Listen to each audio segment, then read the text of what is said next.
తాకట్టులో ఉన్న బంగారాన్ని విడిపించి ఆ రోజు ఆన్లైన్ రేటుకే మేము కొంటాం. Sharma gold company. నమస్తే, వెల్కమ్ టు సుమన్ టీవీ. నేను మీ యామ్ని. ప్రస్తుతం మనతో ఉన్నారు ప్రముఖ జ్యోతిష వాస్తు పండితులు గజానంద్ స్వామి గారు ఉన్నారు. గురుగారితో మాట్లాడి మనకున్న సందేహాలు అనేది అడిగి తెలుసుకుందాం. నమస్కారం గురుగారు. నమస్తే అమ్మ. గురుగారు, అంటే మనకి ప్రతి నెల ఏకాదశి అనేది నార్మల్ అండి రావడం.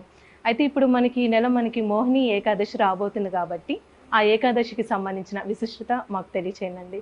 సహజంగా అయితే ఏకాదశి అంటే అందరికీ శుభప్రదమైనటువంటి రోజు, అందరికీ తెలిసిందే. కాకపోతే ఇప్పుడు రాబోయే 19 మే 2024 ఆదివారం రోజు వచ్చేటటువంటి ఏకాదశి చాలా విశేషమైనటువంటిది. ఎందుకు అని అంటే మోహిని ఏకాదశి. మీరు ఎన్ని పాపాలు చేసుకున్నా సరే, అంటే డైలీ మనం నిత్య పాపాలు అంటే ఇప్పుడు సపోజ్ నడుచుకుంటూ వెళ్తున్నాం అనుకోండి, కాళ్ళ కింద ఏదో ఒకటి చీమ ఏదో ఒకటి చనిపోతుంది. ఏదో ఒకటి ప్రాణమే కదా, దాంట్లో కూడా ఒక ఆత్మ ఉంది, చనిపోయింది. ఆ రకంగా మనకు ఆ యొక్క పుణ్య పాపాలు చేసుకుంటూ ఉంటాం డైలీ, తెలిసో తెలియకను. అటువంటి పాపాల నుండి మనం బయటపడాలి అని అంటే ఈ యొక్క మోహిని ఏకాదశి అనేటటువంటిది చాలా విశేషమైనటువంటిది. కాబట్టి ఈ యొక్క రోజున ప్రతి ఒక్కరు కూడా విష్ణు భగవంతుణ్ణి ఆరాధించాలి. అంటే చిన్న కథ కూడా ఉంది కదండి విష్ణుమూర్తికి సంబంధించి. కథ చాలా మంచి కథ ఉంది. ఆ కథను వినాలి ఆ రోజున. విని ఇంకా మంత్రం అనేటటువంటిది ఉంది, విష్ణు సహస్రనామాలు చదువుకోవాలి ఆ రోజున. చాలా విశేషంగా ఫలితాలు ఉంటాయి. మరియు ఉద్యోగం రాని వాళ్ళు మరియు ఇంకా పాప పుణ్యాలన్నీ కూడా తొలగిపోతాయన్నమాట. చాలా విశేషంగా ఫలితం ఉంటుంది. మోహిని ఏకాదశి అనేటటువంటిది చాలా విశేషమైనది కాబట్టి ఈ యొక్క రోజున అందరూ కూడా ఉపయోగించుకోవాలి. ఓం నమో నారాయణాయ నమః అనేటటువంటి ఈ మంత్రాన్ని 108 సార్లు చదువుకోండి. వీలైన వాళ్ళు ఉపవాసం కూడా చేయవచ్చు. ఉపవాసం సాయంత్రం వరకు అండి, ఇంకా సాయంత్రం వరకు ఉపవాసం చేయాలి.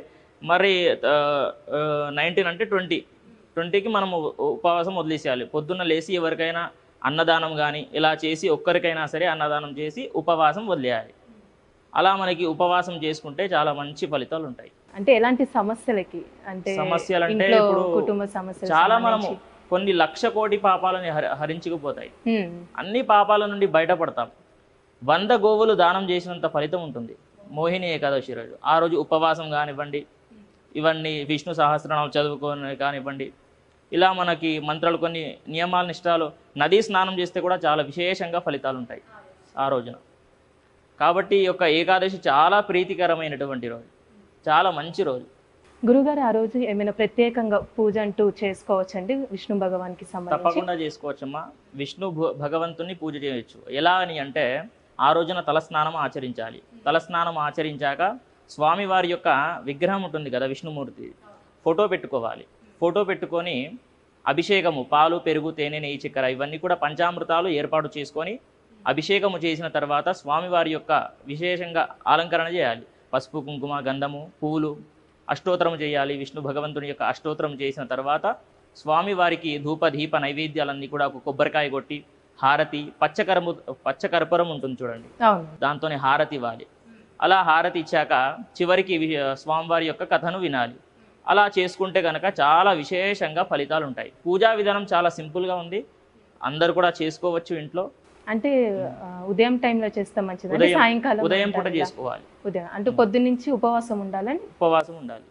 ఉపవాసం అంటే మళ్ళీ చాలామంది ఏమీ తినకుండా ఉంటారు, అలా కాదు.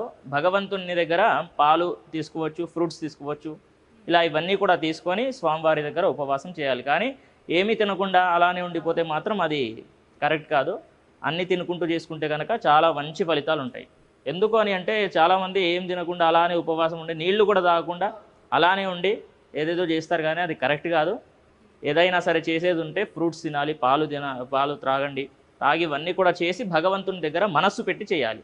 మనస్సు పెట్టి చేస్తే ఏదైనా సరే విశేషంగా ఫలితం ఉంటుంది. చాలా మంచి ఫలితాలు ఉంటాయి.